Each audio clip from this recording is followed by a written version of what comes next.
नमस्कार दोस्तों, मैं विलास उरकुड़े फिर आपका स्वागत करता हूं एक बार आपके अपने पसंदीदा web news channel supreme power पर। अपने आसपास की खबरों से जुड़े रहने के लिए अभी हमारे चैनल को जरूर सब्सक्राइब करें।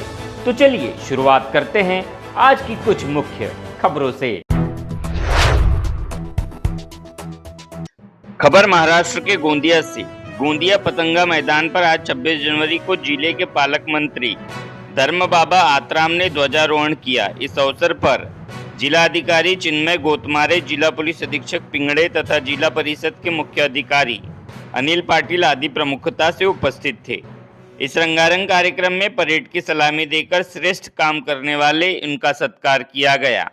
पालक मंत्री ने महाराष्ट्र शासन द्वारा किए गए कार्यों का उल्लेख किया, जिसमें हमारे टीवी रिपोर्टर सतीश पारधी का भी सत्कार किया गया।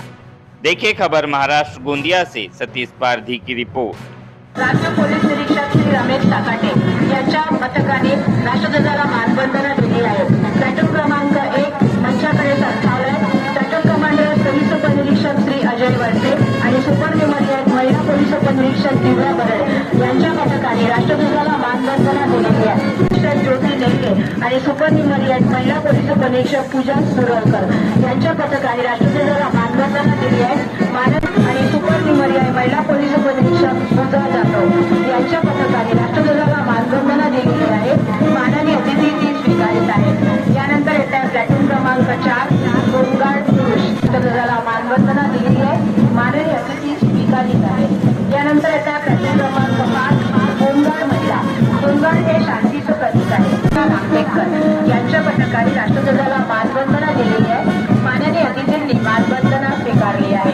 यानंतर आपल्या समोर येत्या प्लॅटून लोकचंद कुंभलकर यांच्या पथकाने राष्ट्रध्वजाला मानवंदना दिलेली आहे। माननीय अतिथींनी मानवंदना स्वीकारली आहे।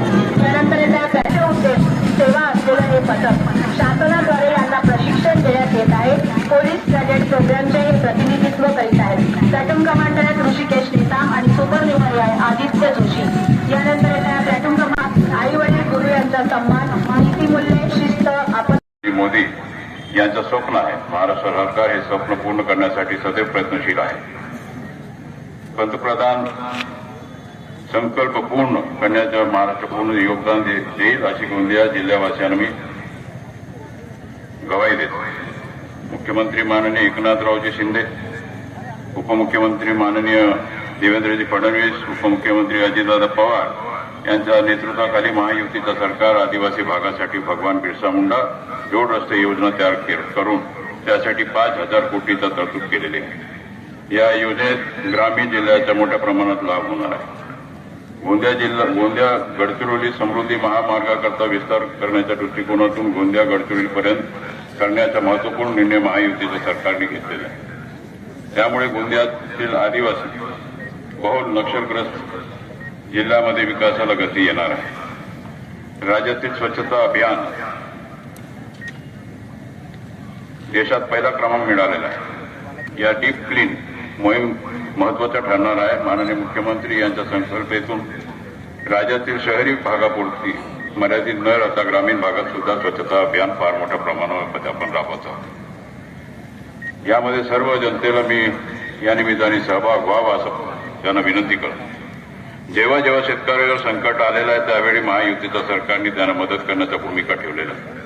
जवळजवळ राज्य सरकारने विक्रमी 44,000 कोटीचा मदत गेल्या 1.5 वर्षापासून शेती आणि शेतकऱ्यांसाठी केलेली आहे। धानाच्या जे नुकसान भरपाईच्या पोटी आपण 20,000 रुपये प्रति हेक्टर आपण देण्याचा निर्णय राज्य सरकारने घेतलेला आहे। या राज्यामध्ये